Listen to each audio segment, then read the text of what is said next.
Si vous êtes ici, c'est que vous êtes curieux. Une extension de balise peut paraître étrange, mais alors à quoi ça sert?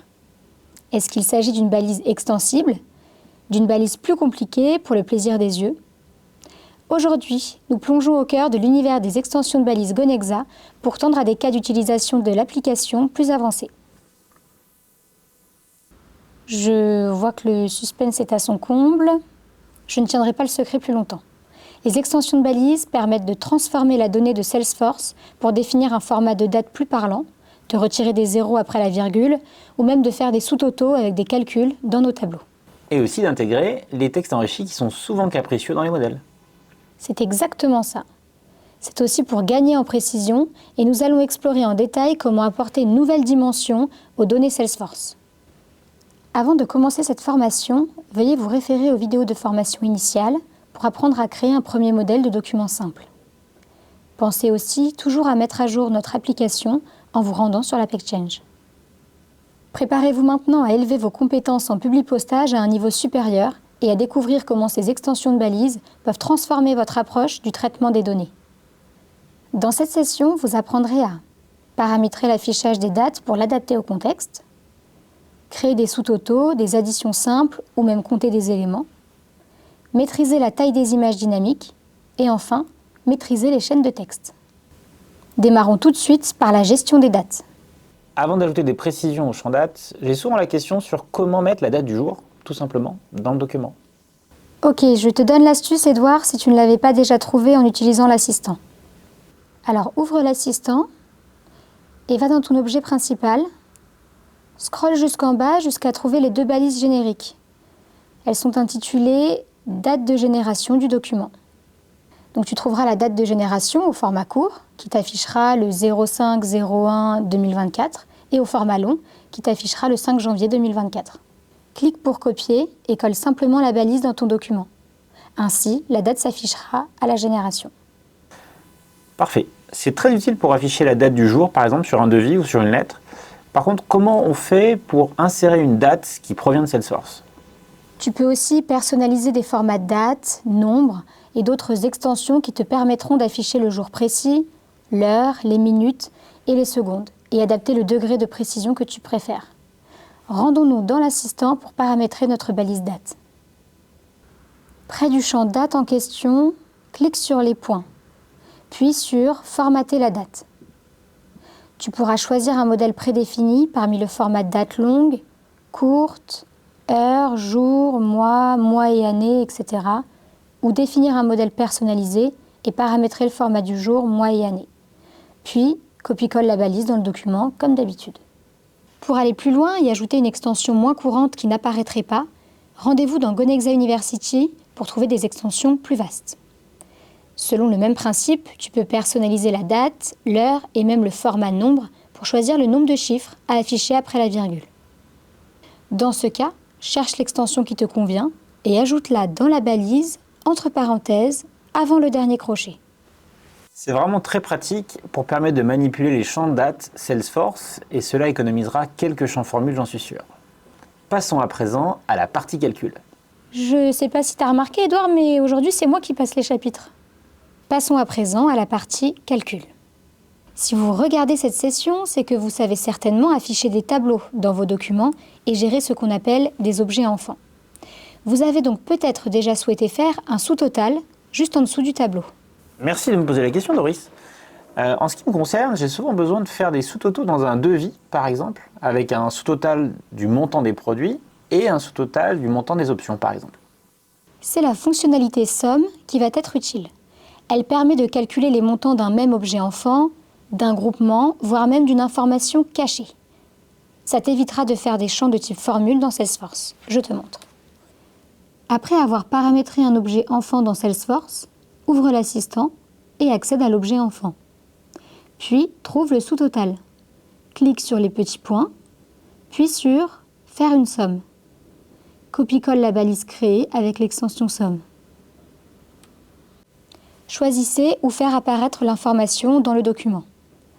On peut ajouter une ligne sous-totale dans le tableau en question ou l'intégrer dans un texte hors d'un tableau pour finir la phrase « Le montant total des produits s'élève à » C'est bien la première fois qu'on peut mettre une balise enfant en dehors d'un tableau d'ailleurs.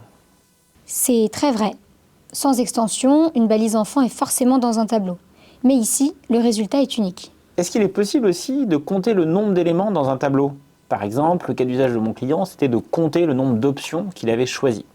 On peut afficher le cumul des enregistrements de l'objet enfant pour afficher le nombre de lignes d'un tableau ou qui répondent à un critère renseigné dans Salesforce dans le cas où tu aurais mis des filtres. C'est la fonctionnalité Count. Après avoir paramétré un objet enfant dans Salesforce, ouvre l'assistant, accède aux balises de l'objet enfant souhaité et scrolle la liste des balises disponibles jusqu'en bas. Tu trouveras la balise nombre d'enregistrements. Clique dessus pour la copier et colle-la à l'endroit de la page souhaitée. Il est possible d'afficher une balise Count dans un tableau ou en dehors d'un tableau comme précédemment. Passons maintenant à l'ajout d'images dynamiques. Tu as un cas d'usage, Edouard ? Alors oui, j'ai un cas d'usage, j'aimerais afficher le logo de l'entreprise cliente sur mon document, mais en conservant bien les proportions du logo pour avoir toujours la même hauteur, mais en conservant les proportions. Et l'assistant est là pour aider. Depuis celui-ci, accède au champ riche texte contenant ton image. Clique sur les petits points pour accéder à la configuration de l'image. Choisis le format par défaut ou alors paramètre la hauteur et la largeur attendue. Et ensuite, insère ta balise à l'endroit souhaité. Tu peux paramétrer la hauteur ou la largeur seulement afin que le ratio de l'image source s'applique automatiquement et éviter ainsi les déformations d'image. Et comme d'habitude, place la balise à l'endroit souhaité où tu veux voir apparaître l'image dans ton document. Petite astuce supplémentaire, vous pouvez également indiquer simplement une URL de l'image qui n'est pas stockée dans Salesforce. Gonexa récupérera l'URL de l'image pour l'afficher. Il faudra en revanche bien autoriser l'accès au site qui stocke cette image. Je vous montre. Depuis la configuration Salesforce, accède à Paramètres de site distant au Remote Site Detail, clique sur Nouveau site distant, nomme et renseigne l'URL contenant tes images et coche la case Actif, puis valide. On peut mettre donc une balise de type texte enrichi ou une URL dont le contenu est une image, si j'ai bien compris. C'est ça. En parlant de texte enrichi, voyons pour finir comment les afficher correctement dans le cas où ils contiennent du texte mis en forme. Les champs riches texte Salesforce peuvent contenir des textes et une mise en page variable appliquée par l'utilisateur. La mise en page Salesforce est appliquée par défaut au contenu d'un champ riche texte placé dans un document Word à la génération. Je vous montre ça. Ici, une balise riche texte a été ajoutée, mais la mise en page Salesforce s'est appliquée par défaut à la génération. Vous pouvez rendre ces documents homogènes en appliquant la police, la couleur, la taille, la forme et ou l'indentation Word par exemple, et ainsi écraser la mise en page Salesforce. Ajoutons les paramètres depuis l'assistant. Au niveau de la balise, cliquez sur les 3 petits points à droite. Cliquez sur Formater le rich text. Sélectionnez la mise en format prompt sur Word. Je vais cocher la police et la taille seulement. C'est la balise la plus utilisée pour garder les bullet points, le gras, le souligné, qui est renseigné dans Salesforce, tout en gardant la charte du template. Je colle la balise dans mon document pour un cas où je souhaite appliquer la police et la taille qui est définie dans le modèle. La police et la taille qui sont définies dans le modèle seront appliquées à la génération et écraseront ainsi celles dans Salesforce. Alors c'est aussi compatible sur des objets enfants comme sur des descriptions de produits dans des tableaux. Voilà, je me permets juste d'ajouter ça puisqu'il y avait un oubli, Doris. Merci Edouard pour ta précision et tes précieux conseils. Mais je t'en prie, Doris, n'hésite surtout pas si tu as besoin de moi. Le document correspond maintenant parfaitement à nos attentes. À noter qu'il y a encore d'autres cas d'usage, comme prendre les 2 premiers caractères d'un champ texte ou ceux de la fin. Et après tout ça, je pense qu'il est temps de clôturer cette formation. En synthèse, nous avons vu comment préciser l'affichage des dates pour permettre de l'adapter à chaque contexte. Créer des sous-totaux ou des compteurs pour améliorer la compréhension des tableaux.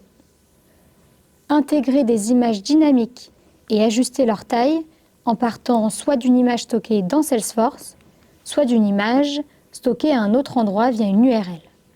Et nous avons terminé par le paramétrage des champs texte et notamment par la mise en forme des champs riches texte. Rendez-vous dans Gonexa University pour retrouver ces astuces et trouver les extensions de balises les plus utilisées. Et notre équipe Succès Client reste là pour vous accompagner.